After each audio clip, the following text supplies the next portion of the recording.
Hey friends, Gary here. Today I want to share my thoughts and experience of the Sony APS-C E-mount kit lens, the 16 to 50mm PZ OSS lens.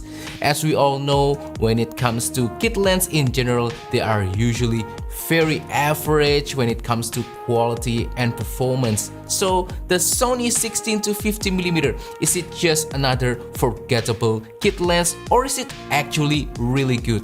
Let's find out in today's video. So I just went back from a trip to Jakarta for some family events, and for this particular trip we took the train instead of airplane, and I'm really glad that we took the train because along the journey we found some really nice sceneries. And in this train trip, I brought with me my Sony ZV-E10 APS-C camera together with the Sony 16-50mm kit lens, and I took some nice pictures of the sceneries along the way. Anyway, I will share some sample pictures later on taken using the 16 to 50mm with the ZV-E10 later on in this video, so make sure you stay tuned for that. But now I wanna mention some basic specifications of the Sony 16 to 50mm. First of all, the focal length 16 to 50mm. 16 I think is moderate wide and 50 is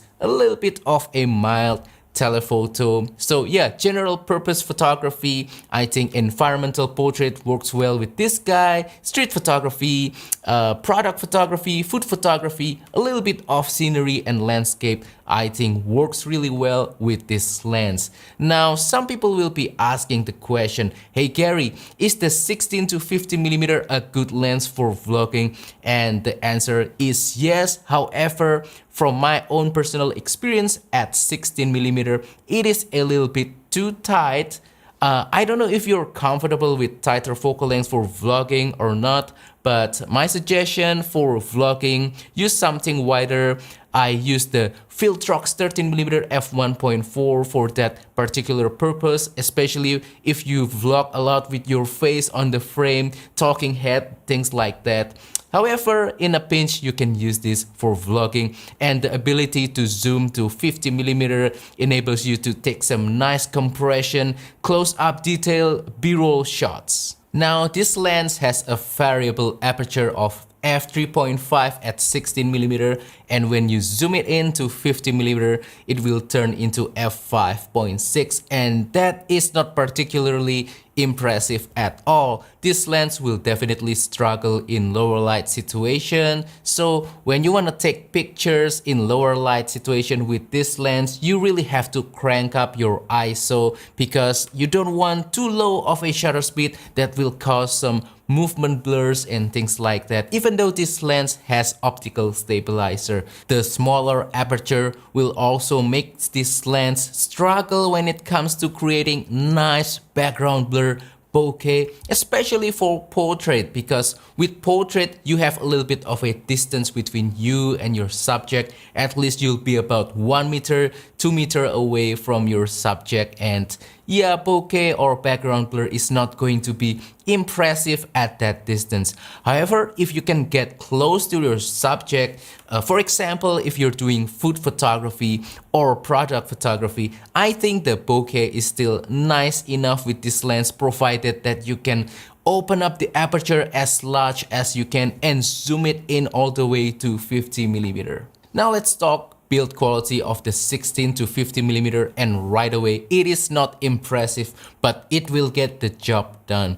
It is not particularly interesting, it just looks very plain, and it is made out of plastic. However, I prefer plastic lenses that are lighter and also smaller compared to lens with a fantastic build quality but is bigger and heavier. Now if this lens is a person, then I think this lens will be a soldier, a private, or maybe a rifleman, because it's not particularly interesting. It won't do crazy stuff like a special operative agent or a spy like James Bond, but it will get the job done, and that's the keyword right here, getting the job done. With that said, this lens is particularly small and lightweight, and that is a good thing because when you carry this lens with your Sony APS-C E-mount camera, it won't be a burden at all. Now, one thing that sticks out from the Sony 16 to 50mm is that it has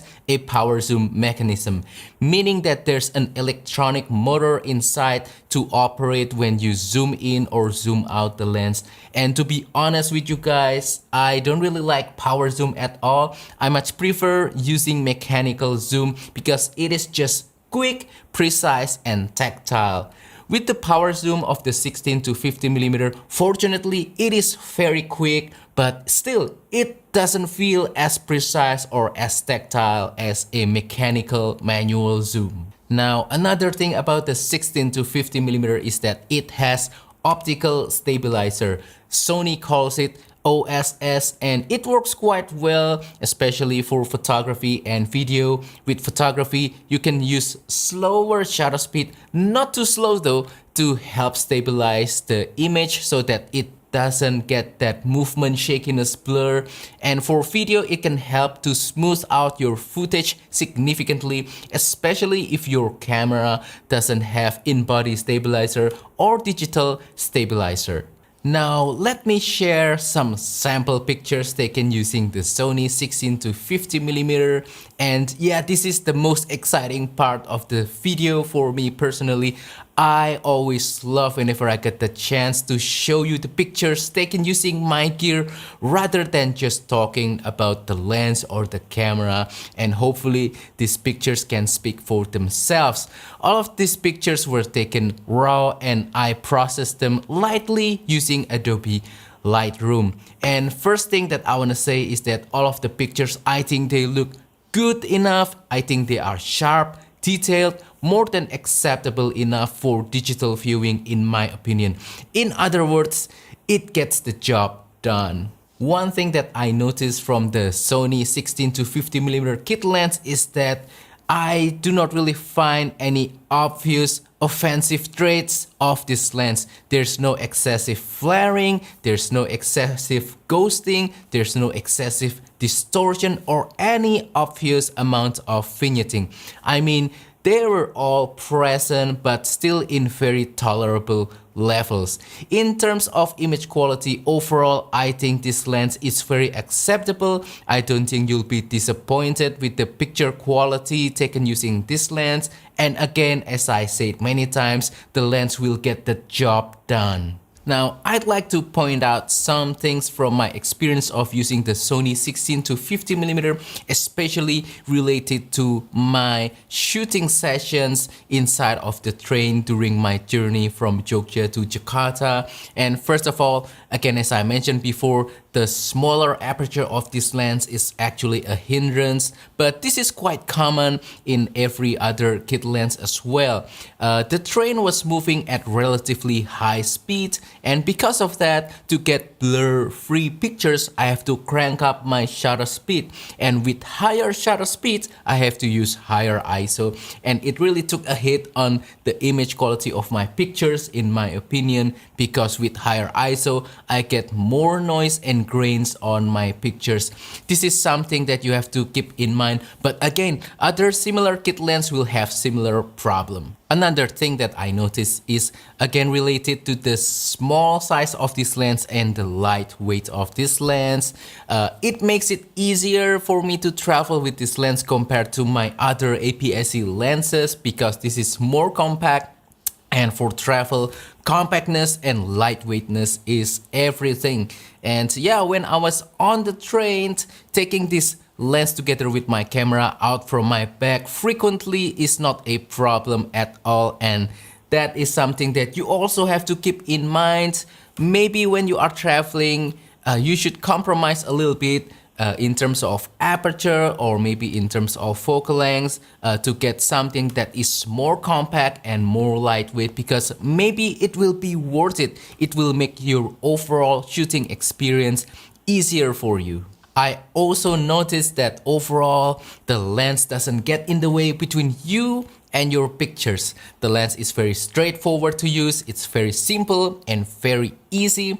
It does a really good job capturing photos without the need of fiddling the lens too much, and that makes this lens a good candidate for the first lens if you have a Sony APS-C E-mount camera. One last thing that I want to point out in this video, however, is about the enjoyment factor of the Sony 16 to 50mm kit lens right here.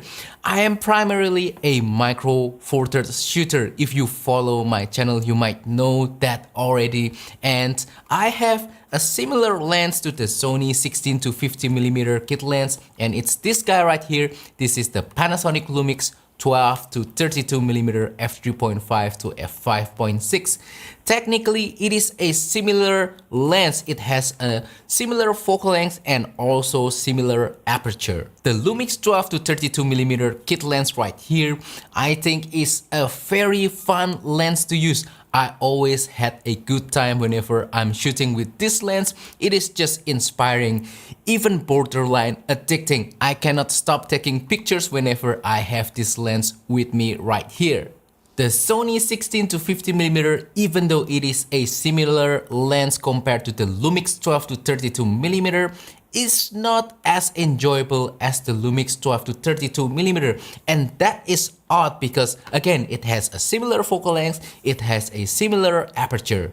The 16 to 50mm feels a little bit too sterile for me. Maybe it's because of the design, maybe it's because of the power zoom that doesn't feel as tactile as the real mechanical zoom of the Lumix 12 to 32mm. I'm not really sure, but this just feels like a tool. It doesn't inspire me to take more pictures, it doesn't make me enjoy my photography time. It's just a tool and it gets the job done. I mean, it's just an average lens that takes good picture, but that's it. I don't really have fun when I'm using this lens. Now, this is a very personal thing, but for me, I do get really critical when it comes to the fun factor of my camera gear, because for me, photography isn't just about getting nice pictures or buying new cameras or lenses. It's also about having fun, enjoying my photography time and getting immersed, concentrating on every step of the process of capturing a stunning picture. For me, photography is a little bit like a personal therapy, a mindfulness practice. I want to intentionally break off from my routines and just focus on the present, on the now, on the senses that I'm feeling, on the particular scenery that I'm about to capture, and that way I can recharge my mind by doing photography. So if any particular piece of photography gear that I have isn't encouraging any kind of fun or enjoyment when I'm taking pictures, then personally I don't think it's the right gear for me. Fortunately, this is just my personal priority. If you value the image quality and the pure functionality of the 16 to 50mm, and if you are okay with the generic kind of focal length range as well as the smaller aperture, then I think the Sony 16 to 50mm will get the job done. So to answer my original question, is the 16 to 50mm worth it? And the answer is yes. If you're just starting out with Sony APS-C E-mount camera, this could be a great first lens for you. It takes nice pictures, it is quite flexible, you can take so many different kinds of pictures with it: landscape, scenery, environmental portrait, street photography, product photography. This is a lens that can do it all. It might not be a fun, tactile and inspiring lens, but again, it will get the job done. Now, if you are looking for an alternative to the Sony 16 to 50mm, you want something that's a little bit more heftier, can produce better image quality, has larger aperture and more fun to use, then I could recommend this guy right here. This is Sigma 18 to 50mm f2.8. It has real mechanical zoom, it feels more tactile, it has better build quality, and it has larger f2.8 aperture with very similar focal lengths. This is not a must-have. If you are happy with the 16 to 50mm, then keep using it. You don't have to upgrade. However, if you start to hit the limit of this lens, then the Sigma can be a nice choice, even though it is slightly larger and heavier. Anyway, that wraps up today's video. So that is all for my thoughts and experience regarding the Sony 16 to 50mm kit lens. Hopefully this has been enjoyable, inspiring and entertaining, and hopefully you can learn more about this lens. Anyway, let's have a little bit of a discussion on the comment down below. What is your favorite kit lens? Please let me know on the comment down below. Also, if you have any question, please comment down below as well. I will try my best to answer them. Also, don't forget to support my channel by liking this video, sharing this video, subscribing to my channel down below. And if you wanna support my work even further, consider using the affiliate links on the description below. Use the super thanks button to make a small donation to my channel, or purchase my travel photography ebook called Simplifying Travel Photography, link also on the description below. Thank you, and I will see you on the next video. Goodbye.